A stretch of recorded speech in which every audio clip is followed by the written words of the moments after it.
For many years, the Michigan Builders Trust Fund Act was a statute that it's one of the shortest statutes that we have in Michigan. It's only 3 different sections, and you can fit it on a page. And so it was kind of a statute that was ignored for many years, and attorneys became more aware of its usefulness 8-10 years ago when the economy turned south, to use it as to assist along with the Michigan Construction Lien Act. And so for purposes of my practice, I like to use the Michigan Construction Lien Act and the Michigan Builders Trust Fund Act working together side by side to assist in situations where the owner has paid the general contractor and the general contractor has not paid the subs and suppliers. How do you do your research? How do you try to prevent this from ever happening in the first place? Number one, if you're going to enter into a contract with a general contractor, before you sign on the dotted line, I would highly encourage anyone to seek references. And in fact, not only would I seek references, because of course the contractor is going to give you, look at all the positive things that I've done, and they may have very good examples and positive recommendations, but talk to those people. The number one red flag to me is when you have a general contractor who does not communicate well, especially in situations where there's a dispute. And so the question that I like to ask, and I encourage people to ask in these situations, is for owners, if you're entering into a contractual relationship with a contractor, ask for references. Now, then contact those references and ask this question. And the question that I really like to hear asked is this: when there became a difficulty under the contract, or there needed to be a discussion about something that was being done that maybe you didn't like, tell me how that process went. Did the general contractor communicate with you openly and honestly about how to resolve that dispute? Because if there's good communication, you're going to have happy customers and happy relationships, and it's going to work. But if you have a general contractor that does not communicate well, either verbally or in writing, that to me is a red flag and leads to a lot of disputes. And so what I want to know, if I'm the owner, is give me some references, but then talk about how does the general contractor communicate with you in times where decisions need to be made. And then also ask the questions. Don't just give me references or positive recommendations. Give me a reference from somebody that you had a difficulty with on a project and you were able to work through that problem, because that's really what I want to know.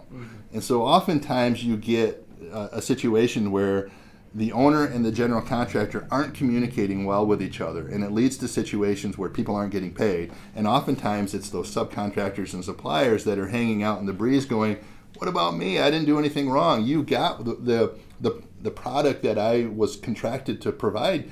I didn't do anything wrong. I'm not the one with communication problems. Please pay me. I shouldn't be victimized by a breakdown in communication between the owner and the general contractor. And so, as from the owner's standpoint, ask questions about references from the general contractor, and then ask another question. Please give me references from the subcontractors and suppliers that you work with. Then the owner can call the subs and suppliers and say, have you ever had any difficulty in getting paid from the contractor? And know how that relationship works as well. And if the general contractor that you're looking to contract with as the owner has positive relationships with those subcontractors and suppliers, that's a good thing. Okay.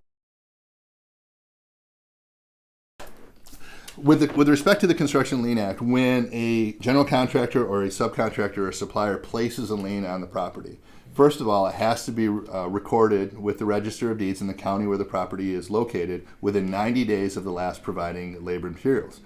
That starts another clock ticking, which is, it's a use it or lose it type proposition where the owner of that lien, the lien claimant, has to pursue a lien foreclosure action within 1 year or they lose their rights under the Construction Lien Act. Then, when a lien foreclosure action is instituted, the lien claimant has to name all interested parties to that lien foreclosure action. That includes the holder of a first mortgage, the holder of a second mortgage, any other lien claimants hanging out there. And the Michigan Construction Lien Act determines who has priority. Now, if the mortgage was on the property and the second mortgage is on the property and they predate any work that was being done on the property, the lien claimants are all going to be behind the mortgage company and the second mortgage company. So if you're looking at a $200,000 house, for example, and there is a $160,000 first mortgage on the property and a $40,000 second mortgage on the property, there's no equity in the property. And so if you go through a lien foreclosure action, the property gets sold, the first mortgage company gets paid, the second mortgage company gets paid, and if there's nothing left over, nobody gets paid from the lien claimant pool. However, let's assume that with a $200,000 home, the first mortgage is worth $150,000. There's no second mortgage. We now have $50,000 in equity. When the property sells, once the first mortgage company is paid off, the remaining pool of money is then used in proportion to pay off any of the lien claimants. And it's a proportional payment. No lien claimant is treated more favorably than the others.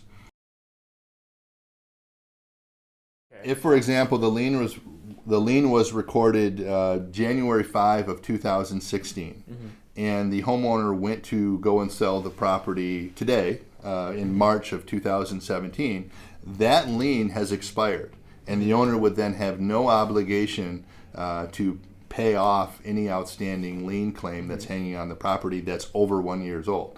Under the Construction Lien Act, the owner has to go to the county clerk and ask for some type of notice to be put in the system saying this lien is stale and has expired by its own terms. There's a process in the Construction Lien Act to do. If it gets to the point where the court orders the sale of the property in order to satisfy the lien claimants, that happens then, pursuant to that court order. Now it has to be put on the market, or it can be put on the auction, and then the proceeds used to pay off the lien claimants. But in my experience, typically a lien foreclosure action rarely gets to the point of sale of the property because the owner oftentimes has the ability to file the statutory affidavit saying, I've already paid for this. If they didn't, well, the owners, got an opportunity to then cut off the liens by making payment that otherwise would be due under the contract. But it's rare to see the lien foreclosure action get to the point of sale in situations where the owner has, oftentimes it gets to a sale if the owner hasn't paid in the first place. Right. Yeah, okay? Yeah. And that really becomes, okay, the owner, why aren't you paying type situation. But oftentimes the more classic example is where the owner paid the general contractor and the general contractor, for whatever reason, did not pay the downstream subs and suppliers. But again, under the Construction Lien Act, there's that provision for the owner to sign what's called the statutory affidavit, which is essentially a sworn statement saying, I paid the general contractor this money, I don't owe anymore. And so once that statutory affidavit is submitted, it wipes out that claim so long as all the provisions under the Construction Lien Act are met. As a lien claimant, in order to use the lien to your advantage, you need to make sure there's equity in the property, because otherwise you're pursuing a lien foreclosure action that's only going to be used to pay off the mortgage or the second mortgage company, and you're not really helping yourself getting paid if there's no equity in the property. And so the business decision needs to be made at some point by any lien claimant of, is it worthwhile, is it a good business decision to pursue a lien foreclosure action? And if I don't have either a good lien for whatever reason under the Construction Lien Act, or there's no equity in the property, then I need to look at my remedies under other Michigan law, whether it be a straightforward breach of contract claim for non-payment of the amount owed, or the remedies that may be available under the Michigan Builders Trust Fund Act.